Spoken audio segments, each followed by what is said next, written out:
ओम जयंती मंगला काली भद्रकाली कपालिनी दुर्गा क्षमा शिवा धात्री स्वाहा स्वधा नमोस्तुते। जय माता दी। ओम नमः शिवाय। प्रिय भक्त जनों, आप सभी को जेठ मास की रंभा तीज की ढेर सारी शुभकामनाएं। देवी माँ की कृपा आप सभी भक्तों पर सदैव बनी रहे। रंभा तीज व्रत कथा। पुराने समय की बात है। एक ब्राह्मण की कन्या का विवाह एक तपस्वी पुरुष से हुआ। वह पुरुष वैराग्य जीवन जीता था और अपने जीवन में संयम और ब्रह्मचर्य का पालन करता था। उसकी पत्नी उसके प्रति पूरी श्रद्धा और समर्पण के साथ अपना कर्तव्य निभाती थी, लेकिन उसका पति उसे पत्नी का दर्जा नहीं देता था।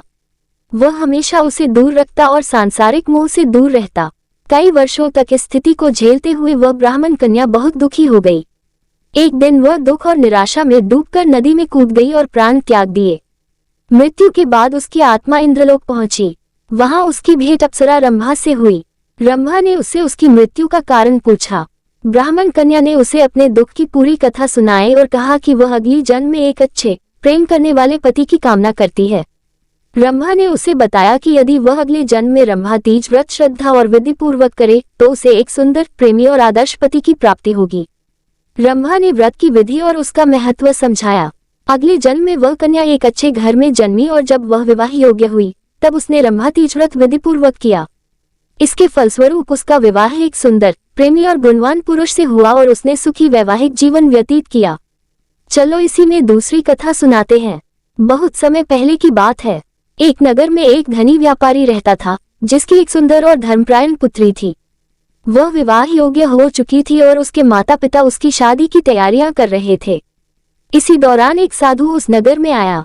साधु के तेज और साधना से प्रभावित होकर व्यापारी ने अपनी पुत्री का विवाह उस साधु से कर दिया, ये सोचकर कि उसकी बेटी को एक धर्मनिष्ठ और ज्ञानवान पति मिलेगा। विवाह के बाद जब बेटी अपने पति के साथ गई तो उसने देखा कि उसका पति तो गृहस्थ जीवन को स्वीकार ही नहीं करता। वह साधु की तरह जंगल में रहता, तप करता और उसे पत्नी के रूप में स्वीकार ही नहीं करता। बेटी ने बहुत प्रयास किए पर उसका पति उसे पत्नी का प्रेम और सम्मान न दे सका। दुखी होकर वह युवती एक दिन जंगल में रो रही थी। उसी समय वहां देवर्षि नारद आए। उन्होंने उस युवती की व्यथा सुनी और उसे समझाया कि यह उसका भाग्य है, लेकिन इससे छुटकारा पाने का एक उपाय है। नारद जी ने कहा, यदि तुम अगले जन्म में रंभा तीज का व्रत पूरी श्रद्धा और नियम से करोगी तो तुम्हें एक ऐसा पति मिलेगा जो तुम्हें आदर, प्रेम और साथ देगा। यह व्रत तुम्हारे पिछले कर्मों को शुद्ध करेगा और सौभाग्य का आशीर्वाद देगा। उस कन्या ने नारद जी के कहे अनुसार अगला जन्म लेने के बाद रंभा तीज का व्रत पूरे विधि विधान से किया। फलस्वरूप उसका विवाह एक सुंदर, विद्वान और प्रेमी युवक से हुआ। उसका वैवाहिक जीवन अत्यंत सुखमय हुआ। चलो इसी में गणेश भगवान की कथा कहानी सुनाते हैं। सूर्य कोटि समप्रभा निर्विघ्नं कुरु देवो सर्व कार्येषु सर्वदा। गणपति बाप्पा मोरया। आप और आपके परिवारजनों पर गणेश भगवान का आशीर्वाद सदा बना रहे। प्रिय भक्त जनों, बुधवार व्रत कथा। सबसे पहले मिलकर हम सब गणेश भगवान का ध्यान करें। हे गणपति भगवान, आप 64 कोटि विद्याओं के दाता तथा देवताओं के आचार्य बृहस्पति जी को भी विद्या प्रदान करने वाले हैं। कट को भी अभीष्ट विद्या देने वाले आप हैं। आप द्वद हैं, कवि हैं और कवियों की बुद्धि के स्वामी हैं। मैं आपको प्रणाम करती हूँ जो अनाथों के बंधु हैं, जिनके दोनों कपोल सिंदूर से शोभायमान हैं, जो प्रबल विघ्नों का नाश करने में समर्थ हैं और इंद्र आदि देव जिनकी वंदना करते हैं, उन श्री गणेश का मैं प्रातः काल स्मरण करती हूँ। ओम श्री गणेशाय नमः। प्रिय भक्त जनों, अब आप अपने अपने दुखों के निवारण के लिए और अपनी अपनी मनोकामना की पूर्ति के लिए मन में विश्वास रखकर धैर्य के साथ इस पवित्र कथा को सुनिए। एक समय पार्वती जी ने गणेश जी से पूछा कि गणेश जी, वैशाख के महीने के कृष्ण पक्ष की जो संकटा नामक चतुर्थी कही गई है, उस दिन किस गणेश की किस विधि से पूजन करना चाहिए और उस दिन भोजन में क्या ग्रहण करना चाहिए? वैशाख मास के गणपति देवता का क्या नाम है? उनके पूजन आदि का क्या विधान है? सो ये सब आप मुझसे कहिए। तब गणेश जी कहने लगे, हे माता, वैशाख कृष्ण चतुर्थी के दिन व्रत करना चाहिए। उस दिन वक्रतुंड नामक गणेश जी की पूजा करके भोजन में कमल गट्टे का हलवा लेना चाहिए। हे जननी, द्वापर युग में राजा युधिष्ठिर ने इस प्रश्न को पूछा था और उसके उत्तर में जो कुछ भगवान श्री कृष्ण ने कहा था, मैं उसी इतिहास का वर्णन करता हूँ। आप श्रद्धा युक्त होकर सुने। हे राजन युधिष्ठिर, इस कल्याणदात्री चतुर्थी का जिसने व्रत किया और उसे जो फल प्राप्त हुआ, मैं उससे ही कह रहा हूँ। प्राचीन काल में एक रंतिदेव नामक प्रतापी राजा थे। जिस प्रकार आग तृण समूहों को जला डालती है, उसी प्रकार वे अपने शत्रुओं के विनाशक थे। उनकी मित्रता यम, कुबेर, इंद्र आदि देवों से थी। उन्हीं के राज्य में धर्मकेतु नामक एक श्रेष्ठ ब्राह्मण रहते थे। उनकी 2 स्त्रियां थी, एक का नाम सुशीला और दूसरी का नाम चंचला था सुशीला नित्य ही कोई ना कोई व्रत रखा करती थी, फलतः उसने अपने शरीर को दुर्बल बना डाला था। इसके विपरीत चंचला कभी कोई व्रत उपवास आदि न करके भरपेट भोजन करती थी। इधर सुशीला को सुंदर लक्षणों वाली एक कन्या हुई और उधर चंचला को पुत्र रत्न की प्राप्ति हुई। ये देखकर चंचला बारंबार सुशीला को ताना देने लगी, अरे सुशीला, तूने इतने व्रत उपवास करके शरीर को जर्जर बना डाला, फिर भी एक कृशकाय कन्या को जन्म दिया। मुझे देख, मैं कभी व्रत आदि के चक्कर में न पड़कर हृष्ट पुष्ट बनी हुई हूँ और वैसे ही बालक को भी उत्पन्न किया है। अपनी सौत का व्यंग्य बाण सुशीला के हृदय में चुभने लगा। वह पतिव्रता विधिवत गणेश जी की उपासना करने लगी। जब सुशीला ने भक्ति भाव से संकटनाशक गणेश चतुर्थी का व्रत किया तो रात्रि में वरदायक गणेश जी ने उसे दर्शन दिया। श्री गणेश जी ने कहा, हे सुशीले, तेरी आराधना से हम अत्यधिक संतुष्ट हैं। मैं तुम्हें वरदान दे रहा हूँ कि तेरी कन्या के मुख से निरंतर मोती और मूंगा प्रवाहित होते रहेंगे। हे कल्याणी, इससे तुझे सदा प्रसन्नता रहेगी और हे सुशीले, तुझे वेद शास्त्र वेदता एक पुत्र भी उत्पन्न होगा। इस प्रकार का वरदान देकर गणेश जी वहीं अंतर्ध्य हो गए। वरदान प्राप्ति के फलस्वरूप उस कन्या के मुख से सदैव मोती और मूंगा झड़ने लगे। कुछ दिनों के बाद सुशीला को एक पुत्र उत्पन्न हुआ और इसके बाद धर्मकेतु स्वर्गगामी हो गया। उसकी मृत्यु के अनंतर चंचला घर का सारा धन लेकर दूसरे घर में जाकर रहने लगी, परंतु सुशीला पति गृह में रहकर ही पुत्र और पुत्री का पालन पोषण करने लगी। उस कन्या के मुंह से मोती मूंगा गिरने के फलस्वरूप सुशीला के पास थोड़े समय में ही बहुत सा धन एकत्रित हो गया। इस कारण चंचला उससे ईर्ष्या करने लगी। एक दिन हत्या के उद्देश्य से चंचला ने सुशीला की कन्या को कुएं में धकेल दिया। उस कुएं में गणेश जी ने उसकी रक्षा की और वह बालिका सकुशल अपनी माता के पास लौट आई। उस बालिका को जीवित देखकर चंचला का मन उद्विग्न हो उठा। वह सोचने लगी कि जिसकी रक्षा ईश्वर करता है उसे कौन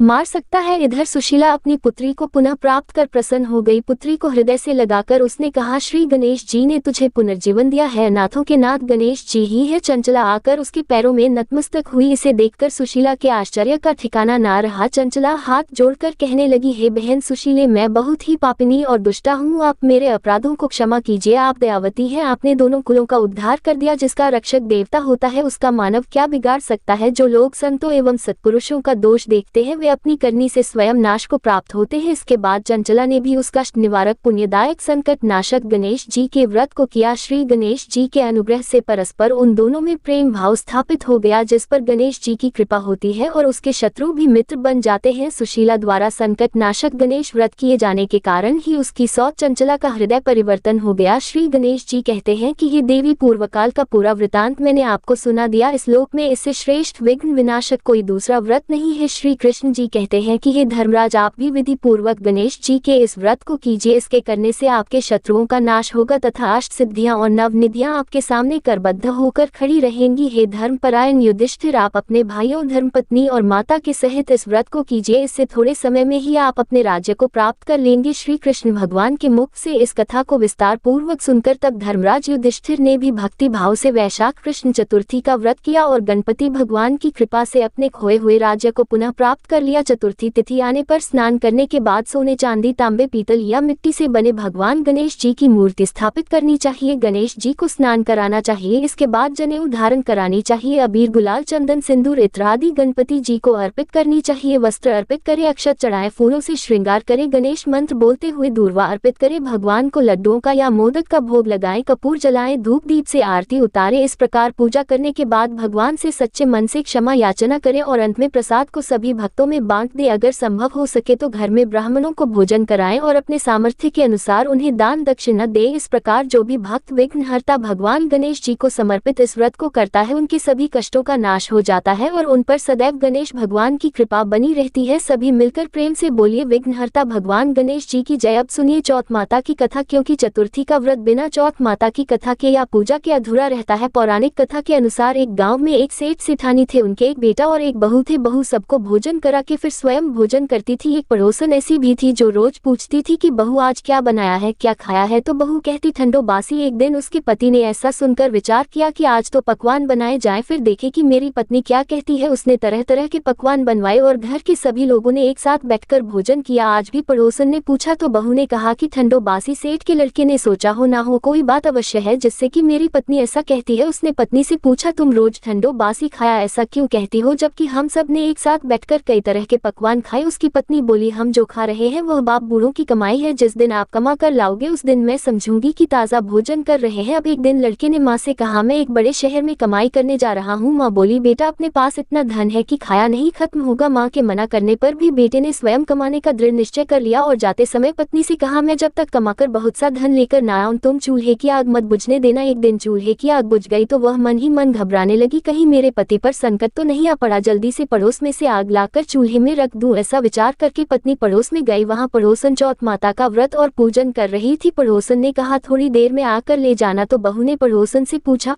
आप यह व्रत क्यों करती है, इससे क्या मिलता है?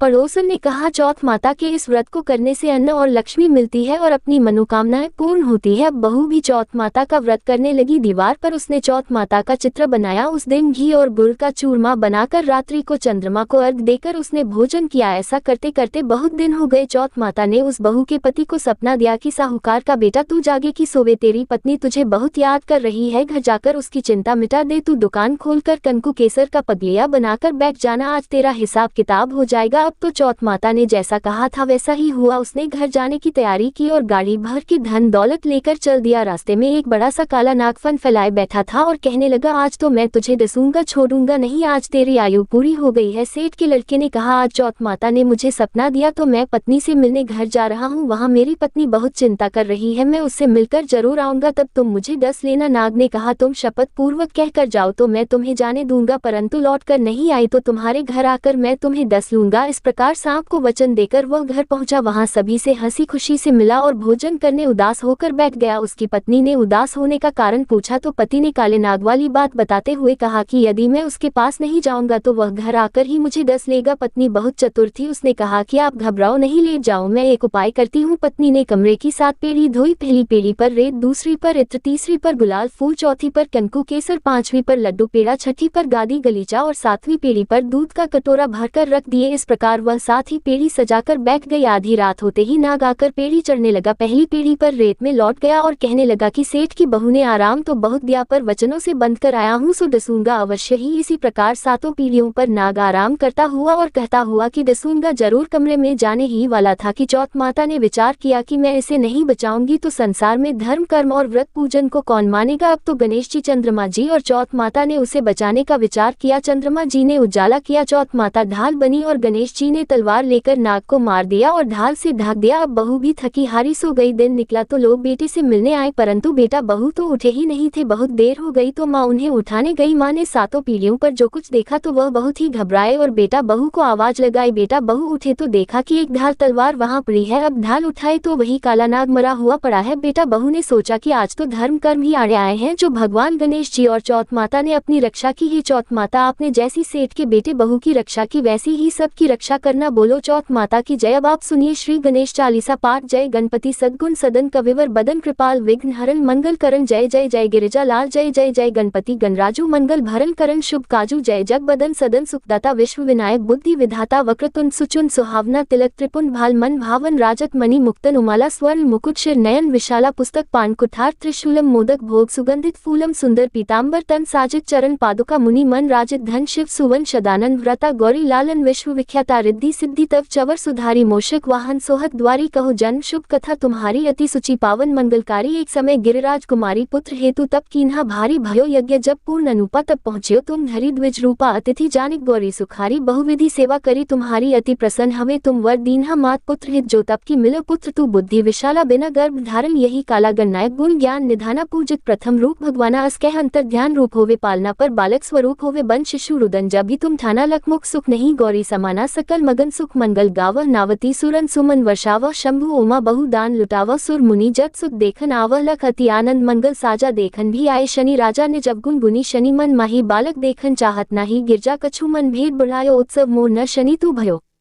कहत लगे शनि मन सकुचाय का कर हो शिशु मोह दिखाए नहीं विश्वास उमा और भय शनि सो बालक देखन कहियो पद तह शनि दृक कौन प्रकाशा बालक सिर उड़ गयो आकाशा गिरजा जागिरी विकल हवे धरनी सो दुख दशा गयो नहीं वर्णी हाहाकार मच्छ्यो कैलाशा शन की लक सुत को नाशा तुरत गरुड़ चढ़ी विष्णु सिद्धाऊं काटी चक्र सो गज सिर लाई बालक के धर ऊपर धारियो प्राण मंत्र पर शंकर दारियो नाम गणेश शंभु तब कीन्हे प्रथम पूज बुद्धि निधि वर दीन है बुद्धि परीक्षा जब शिव कीन्हा पृथ्वी कर प्रदक्षिणा लीन्हा चले शदानन भरमी भुलाई रच बैठ तुम बुद्धि उपाय चरण मातु पितु के धर ली है तिनके साथ प्रदक्षिण की है धनी गणेश कह शिव ये हर्ष नपते सुरन सुमन बहु बरसे तुम्हारी महिमा बुद्धि बढ़ाई शेष सहस मुख सके न गाय मैं मतहीन मलन दुख हारी करहु कौन विधि विनय तुम्हारी भजत राम सुंदर प्रभु दासा जग प्रयाग करा दुर्वासा अब प्रभु दया दीना पर कीजिए अपनी शक्ति भक्ति कुछ दीजिए श्री गणेश ये चालीसा पाठ करे कर ध्यान नित नव मंगल ग्रहे बसे नहीं जगत सन्मान संबंध अपने सहस्त्रदश ऋषि पंचमी दिनेश पूर्ण चालीसा भयो मंगल मूर्ति गणेश श्री गणेश चालीसा समाप्त होती है। प्रेम से बोलिए भगवान श्री गणेश की जय। आप सभी को आज की वीडियो अच्छी लगी हो तो वीडियो को एक लाइक जरूर करें और भगवान गणेश जी की जय जरूर लिखें और हमारे हिंदी स्टोरी चैनल को भी सब्सक्राइब करें। धन्यवाद।